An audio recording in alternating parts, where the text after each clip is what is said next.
really like this song, but I'm going to get into it. Hi, so my name's Simon Hobbs, Hobbs. I work for a company called Little Engine, and I'm really grateful to be here to talk about style guide patterns, emerging style guide patterns. Now, I'm not a front-end developer. I know a bit about it. To me, I first discovered style guides, even though Pattern Lab and so forth had been around for quite a while. I first discovered style guides when I was working for FFW, and I noticed this amazing process whereby clients were being given like visual results really early, and they were getting client sign-off really early, and then handballing to the Vietnamese team that I worked with to then rapidly build out the Drupal site.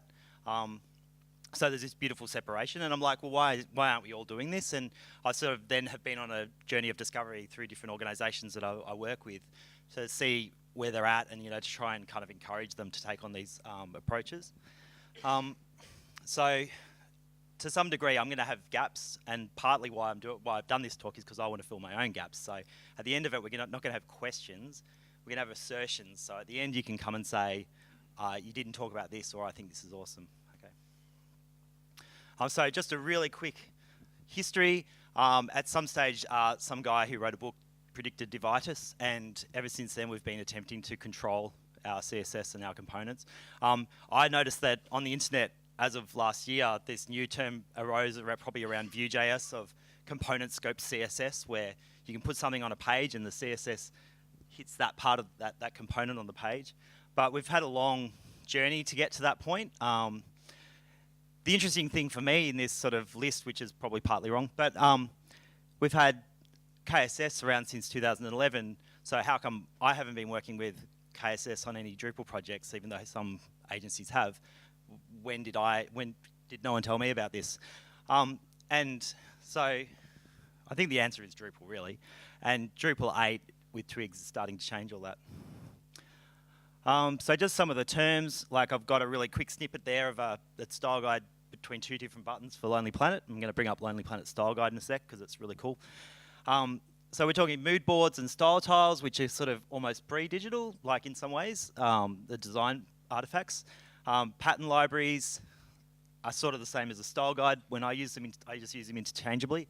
Living style guide is more about something that will continue to grow and develop and be maintained as part of your project, and that's kind of the holy grail.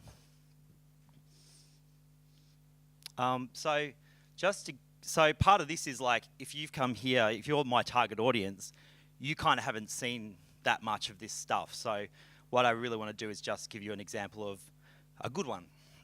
The Lonely Planet style guide is extremely complete. Like it's custom. It's not built on KSS or Pattern Lab. They did start with KSS early in the days, but you can see from just looking around. I need to know what the pagination style is for the website.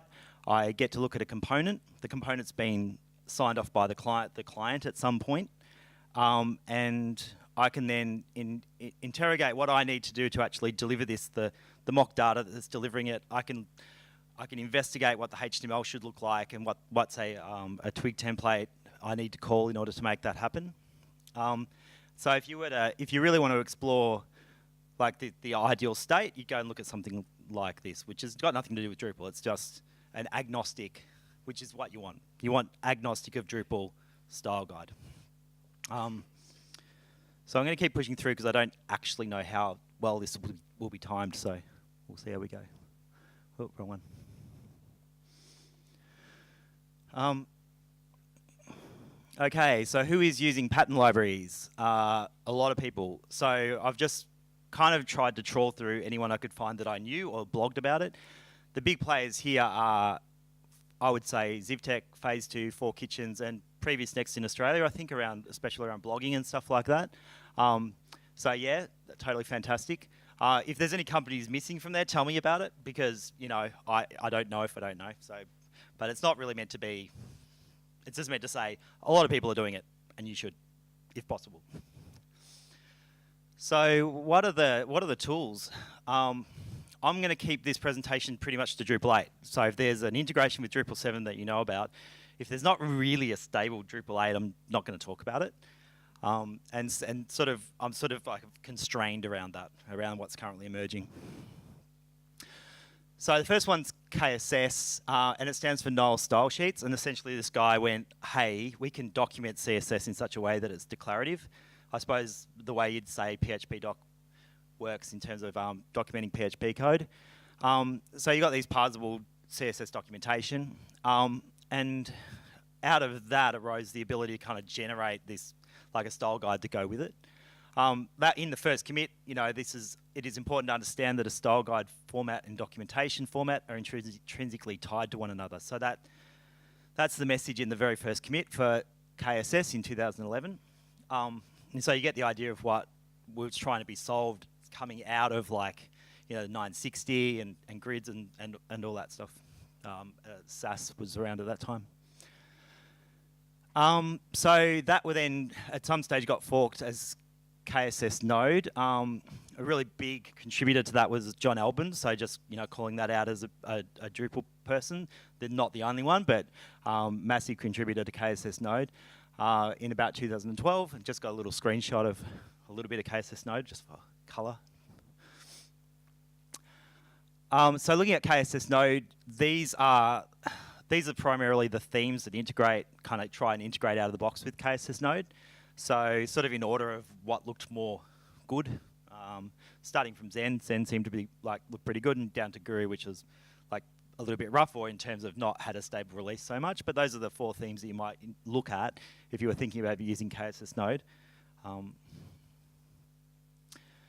then we have sort of Pattern Lab, and these two are the real big, I suppose, the big players in terms of what the community are using to integrate with. And that started a couple of years later.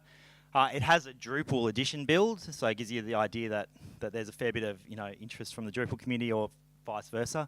And the commit, its initial commit, is MVP. At this point, I feel you could use Pattern Lab Node to build an atomic design-driven website. So back in 2013, so you get those terms: atomic, design-driven. These are all sort of synonyms of the same thing. So it's worth pointing out that Pattern Lab, some consider it to be a little bit over-complex compared to KSS. You have these very fine-tuned things such as atoms, molecules, organisms, structure in terms of your style guide. So if you hear the atoms and molecules and stuff, it's particular to Pattern Lab. It's not so much a general style guide thing. And so Pattern Lab, you've got a few big players. So that's where the ZivTechs and the Phase 2s and the 4 Kitchens come into play. They blog around this stuff. They've all got their starters. There happens to be another starter guide that's not really associated with the company, but I'd call it out. Looks all right. If I was trying it, I would be looking at Bearskin, or probably not any of those really. I think they're all big players. They're worth looking at. I wanted to call out Fractal as well, because I actually spoke to someone today, Tony from Previous Next, about Fractal, and like it's another one which has some Drupal integration. That quote there is an accidental copy from the previous slide, so ignore that. Its first comment was WIP, work in progress.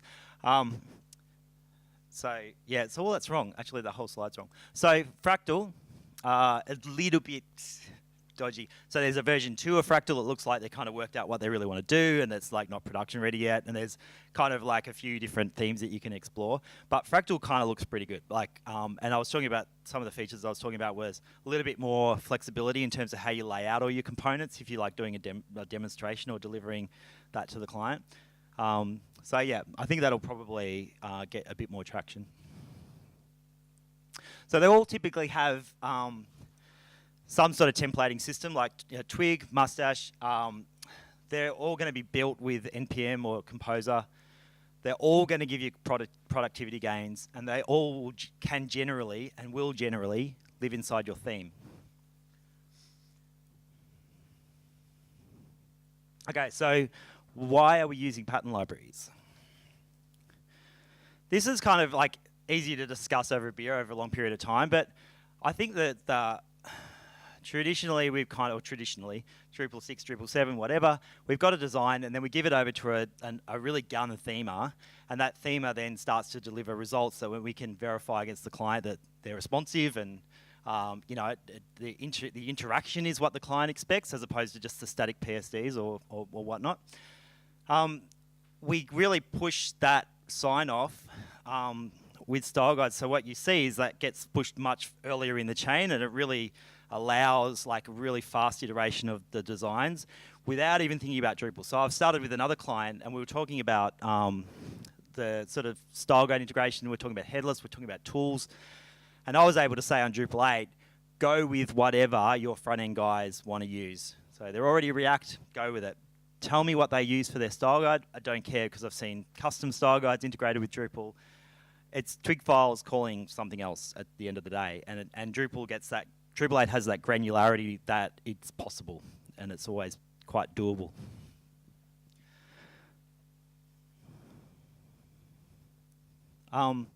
And then sort of the other big thing is that we're kind of trying to get towards this separation of concerns.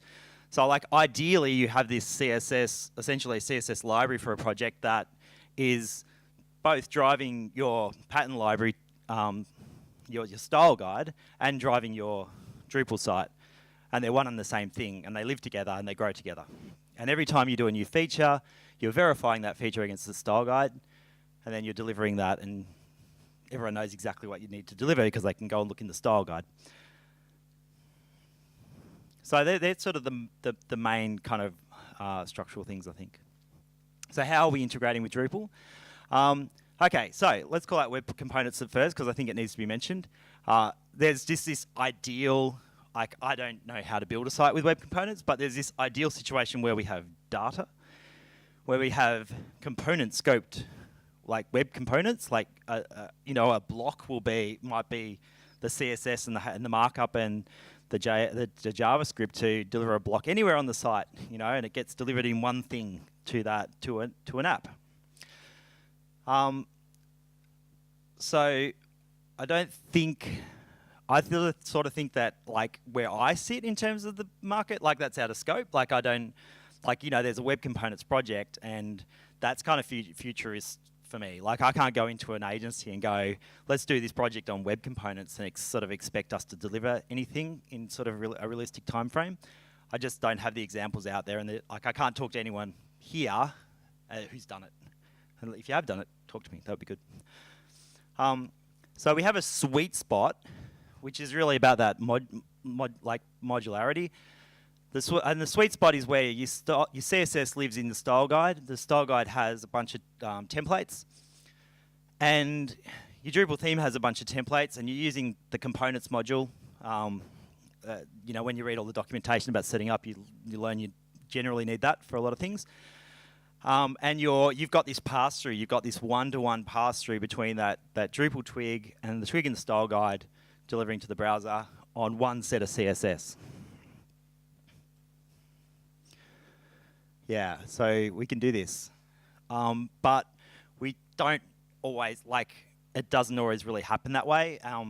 What I have generally seen in many cases is you've got your style guide over here, so you've delivered that to the client, and the client's really happy. But then you're not really necessarily calling twig into twig. You're kind of copying some of the markup that is in the style guide, like maybe literally HTML from the style guide into your twig file, and you've also got this extra CSS to make it work in the Drupal site. And like it sort of works, like it works, but you kind of feel there's a lot of duplication, and you feel like you're overriding things into maybe doing things twice in some spots. At this stage, I do want to point out one of the resource links at the end is Jack Taranto's talk yesterday, in which like he basically demonstrates that, like where you get that really sweet, you know, one like pass through from the Drupal twig into the style guide twig. So if you want to look up that presentation at some point, he just demonstrates how to sort of do it, how it's done with KSS, so worth looking at. So, okay, it's bad, and everyone who knows Miranda, that's awesome. But it's okay when, like, what I've noticed is even though we don't get that structure right, we're delivering value. Like we're actually, we've still so dramatically sped up the the process, the build process, and enabled the design process, that that actually is fine. It actually is much better than not doing it. And we grow and we develop as organizations in terms of how we use it, and we get to the previous next level at some point. So yeah, it will be okay. You use your style guide as a source of visual truth, and I think that's the kind of the key of what I'm seeing, is that if you are persistent and if you are like, if you are willing to be like, there's a word for it that I'm not, which is dedicated. You know, dedicated to maintaining the style guide as a visual source of truth. Things will sort of unravel as you go, because you know, you're constantly going back to that. Once you decouple from your style guide as a source of truth, you're kind of doing everything in Drupal at that point, and it becomes separated, and you've sort of lost the value, and you'd have to really work hard to get back into it. So you sort of got to keep going back to your style guide, generally speaking, no matter how you've done it. Okay, so where are the flippant examples? Mixed bag of challenges. So this bit is, how am I going for time at this stage? Just doing all right? I'm going okay for time. So this bit is the bit where I kind of like, it's kind of the weird, like, here's some things like from the odd shop, and I'm going to throw them at you. And I kind of want to grow this, and I've kind of grown it a little bit since the last time I did this presentation. So it's just looking at different things that come up that if you haven't done it before might be useful to eyeball. So here's just an example of your style guide twig template. Essentially just requires you to set a class. And so you're over here in your Drupal twig, and you're simply just generating that same structure, and you're setting classes that may have come from some configuration in your Drupal site. You haven't called any style guide twig in this situation, but you're sort of creating a very, very simple piece of markup in your Drupal theme and setting the classes the style guide expects. That works pretty well. This works pretty well. So it's like, what's happening in this situation is that in the style guide, there's this twig template called article full.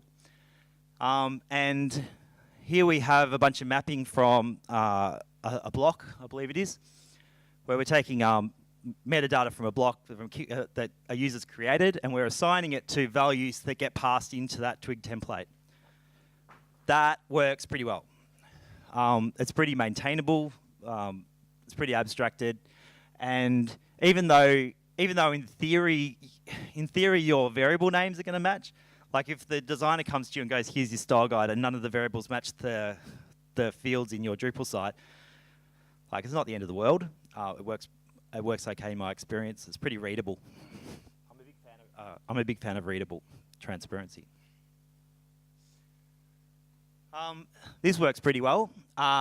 If you are building a site and you can get a nice mapping between display modes and your templates. So in this case, we've got a view mode for a node, I believe, or a block, and it's a tile. We've implemented a twig template override for that view mode, and then that maps directly into that article item twig. That works good.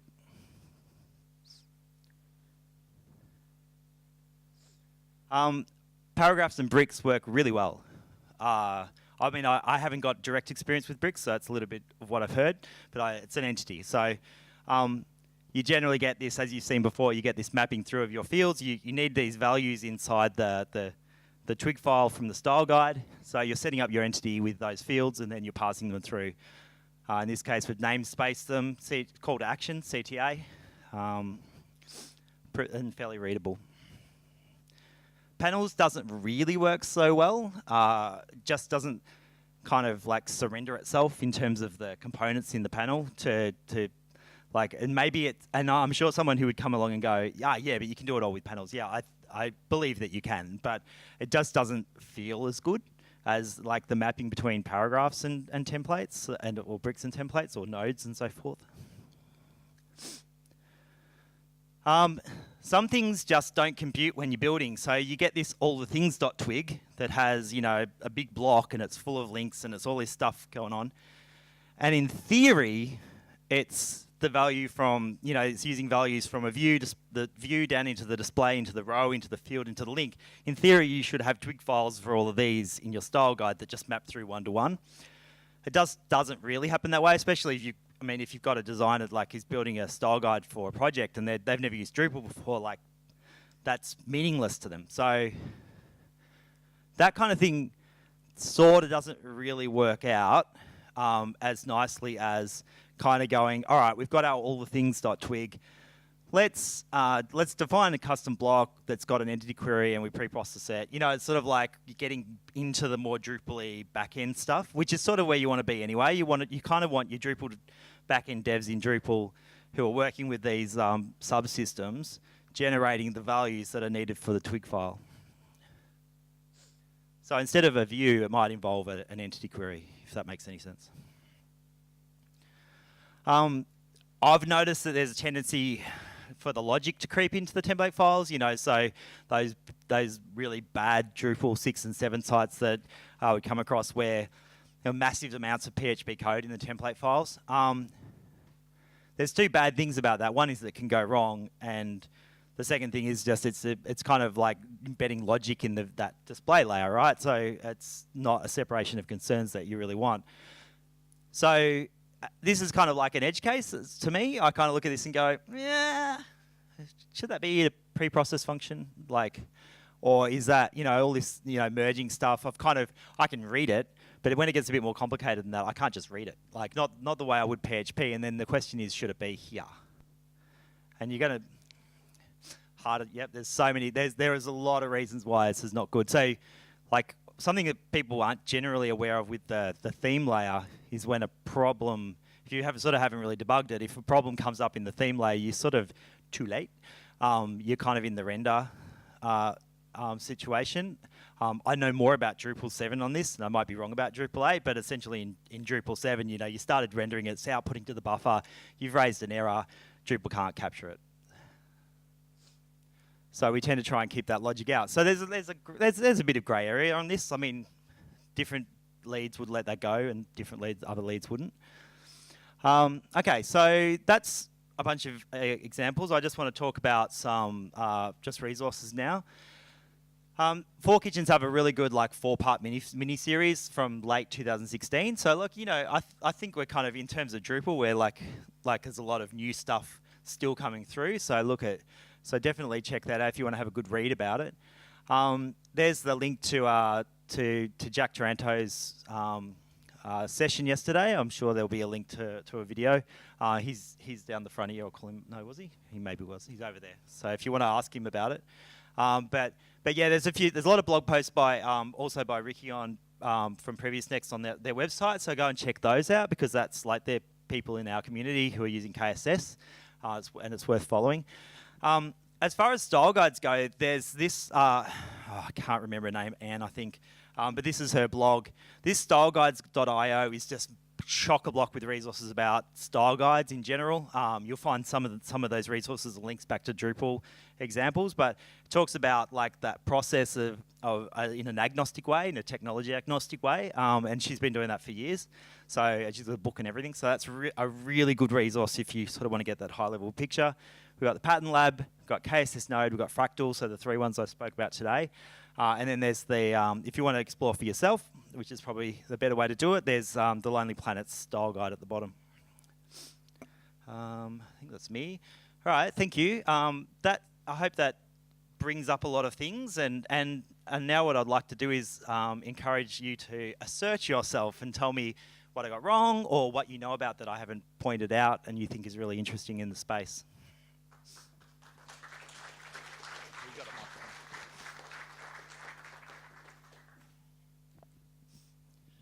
Any hands?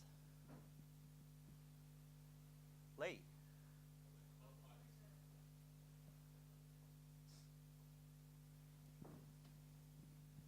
I'm not a front-ender, but I just wanted to get your opinion on what you thought about the UI components from Lonely Planet, the one you showed on the screen with the buttons, where they name the buttons after the color, and then you showed an example from John where he named the colors not after the colours. So for example, that one After there, that. primary, alt, etc. Yeah. And then the other one for Lonely Planet, they've named them after their actual colours. And what your thoughts are? Yeah, I think it's worth pointing out. It's like kind of a general good practice thing, isn't it? Like it really things, you know, when we call things buttons in Drupal, they should be on the use of that button as opposed to some sort of label, especially when we set the label to nothing. So I think the Lonely Planet one's interesting in that it just shows that there's always idiosyncrasies with how these style guides get generated and then evolve. Lonely Planet have a message saying if you touch the code base, leave it in a better state that you came into it. But you know, as a general rule, like naming things based on the style. If you have a call to action button that is red, and then you call it red, and you later change it to green, it would have been much better if you called it the call to action button.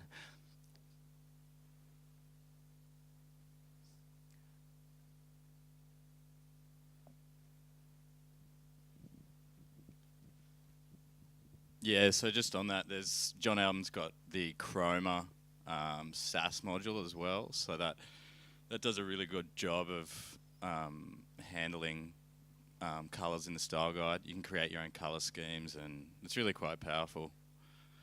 But yeah, back to the thing of, you know, how do you get the various different pieces of Drupal to spit out you know, customizable twig templates, so you can then embed your style guides markup that way. You can use field format as I demoed yesterday, but there's also like custom views displays and things like that, so you can make views a lot more powerful, and it can tap into your style guide that way as well. So like any of those kind of custom classes that you can write now in Drupal 8 let you spin out stuff like that really easily. Yeah, we've definitely found that the level of detail you can get down to, you know, back in Drupal 7, you kind of couldn't get into parts of the header. You know, we've been able to take over the header and do whatever we like in terms of, you know, granularity. Like, so the granularity that we want that matches what the style guide does. It won't be the same for another site. So yeah, Drupal 8's just smashing it as far as that's concerned. Oh, yep. Is that Dan? Yeah, towards the beginning of your list there, you showed living style guides as aspirational at this point. And I have very little faith in static style guides. We get them done once at the beginning of the project, they get signed off, and it doesn't survive the first encounter with the enemy, the client, and over the next 3 months it gets left behind, and 3 years later the static style guide was a dream. Is that the one you're talking about? Is that the one you're talking about? No, before you were mentioning different types of style guides, and you had a list that showed the living style guide at the bottom of your list. Yeah, that one there. not aspirational at all. Like you want to Yeah, maintain it. I believe it can be done. Like the Drupal markup is the only markup that I trust. I don't trust that a themer once upon a time wrote a static piece of HTML that Drupal will also do. You really have to sometimes twist Drupal's arm in order to make it do what the designer imagined it was going to do. It can be done.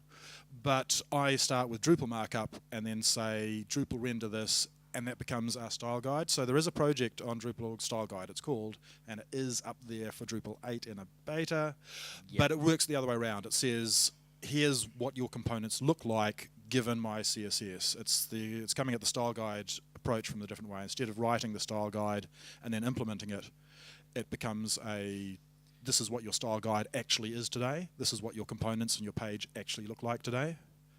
So I don't know, I just think that living style guide is something we really need to, you need to close that loop, you need to close that circle and not be pushing just the one way, because that merging diagram that you showed there is a huge challenge, I believe. So I actually thoroughly agree with what you've just said, and actually I'm remiss to not to mention this approach, because I'd come across it in the past and I'd sort of forgotten to merge it into the presentation.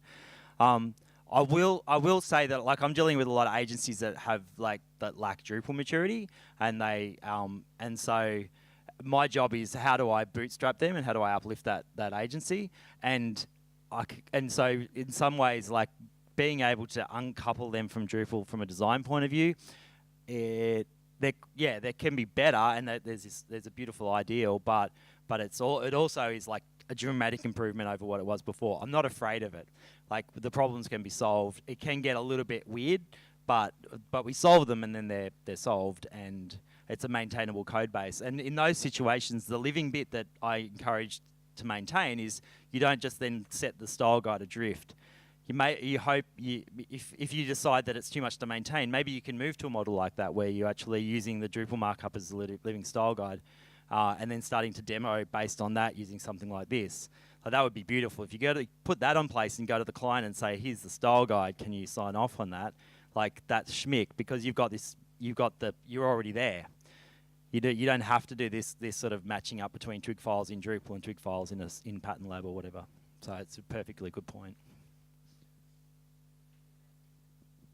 Thank you.